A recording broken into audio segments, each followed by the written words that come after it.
दोस्तों नमस्कार। कल के हम वीडियो में बात कर रहे थे दल बदल विरोधी कानून के विषय में, एंटी डिफेक्शन लॉ, और उसमें हमने बड़े अच्छे तरीके से समझा कि उसके क्या प्रावधान थे। उसके संबंध में मेरे एक स्टूडेंट ने मुझसे प्रश्न किया कि जब इतने अच्छे सारे प्रावधान हैं तो फिर आए दिन राज्यों में विवाद क्यों होता रहता है। महाराष्ट्र का मामला देख लीजिए, राजस्थान का मामला देख लीजिए, मध्य प्रदेश का मामला देख लीजिए। तो हमने जैसे कि कल समझा था कि 1993 का किहोतो होलोहन मामला, जिसमें सुप्रीम कोर्ट ने ये कहा कि स्पीकर का जो निर्णय है उसकी भी न्यायिक समीक्षा हो सकती है। तो फिर आखिर विवाद कहाँ पैदा होता है। विवाद की जड़ को हम दो बिंदुओं में समझने का प्रयास करेंगे।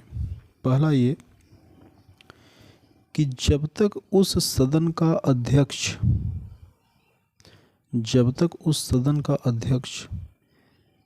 सदन के सदस्य की डिस्क्वालिफिकेशन पे, अयोग्यता पे कोई निर्णय ना ले तब तक सुप्रीम कोर्ट उसमें कोई हस्तक्षेप नहीं कर सकता।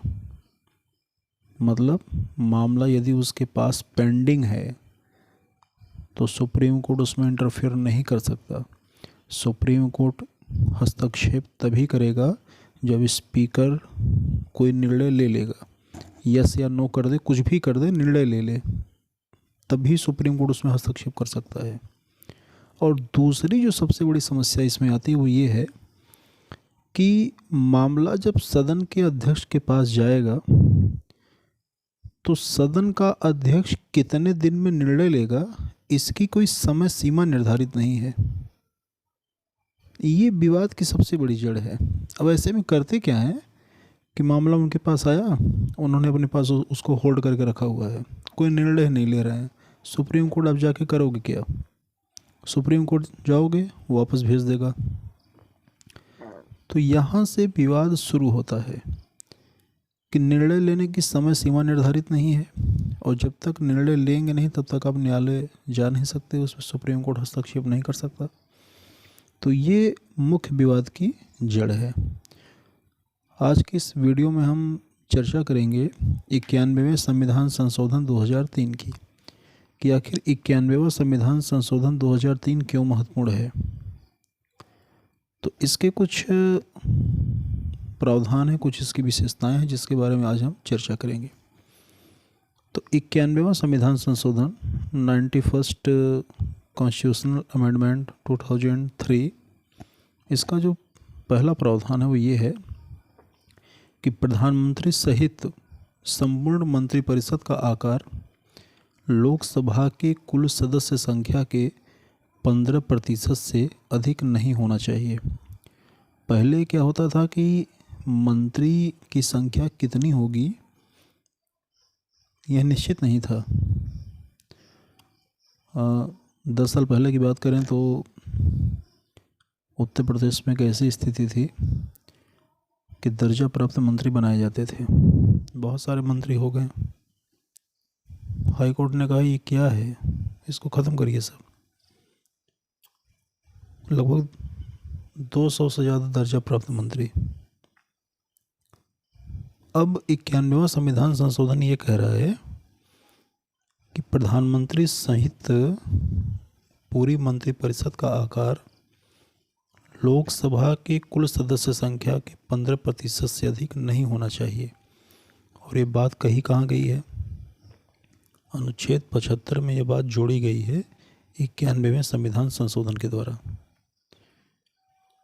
यही बात यदि हम राज्य के संदर्भ में देखें तो मुख्यमंत्री सहित संपूर्ण मंत्रिपरिषद का जो आकार है वह विधानमंडल की कुल सदस्य संख्या के 15% से अधिक नहीं होना चाहिए।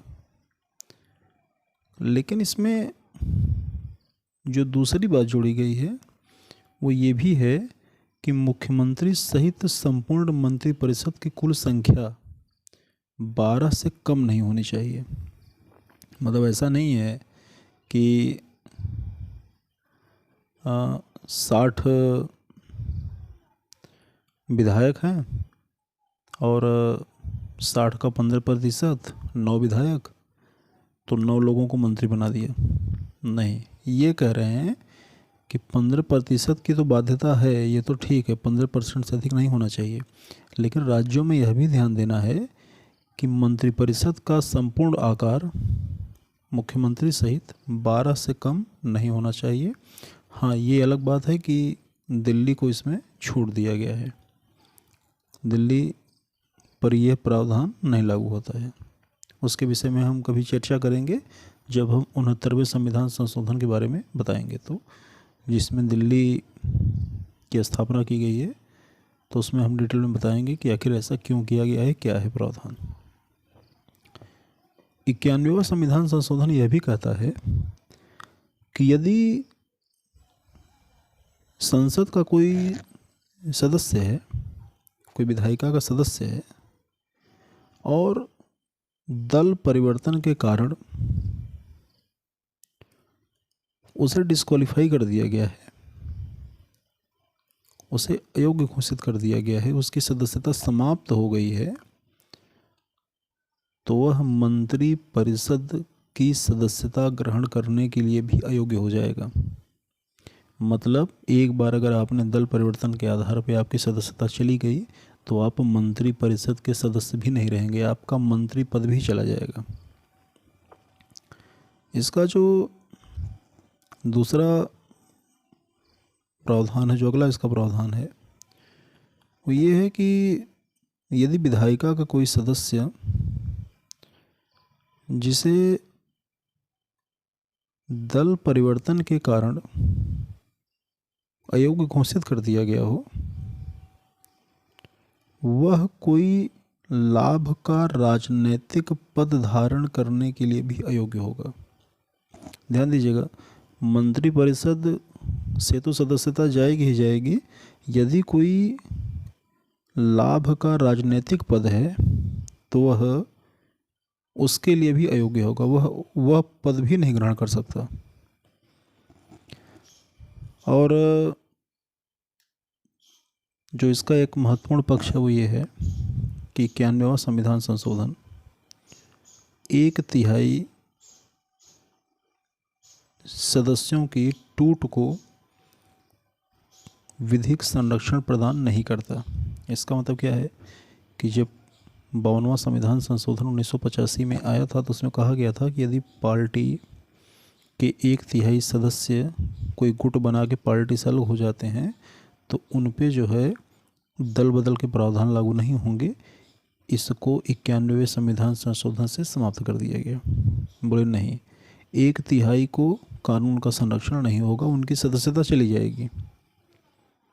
वर्तमान स्थिति 2/3 की है। इसीलिए पिछले वर्ष जब महाराष्ट्र के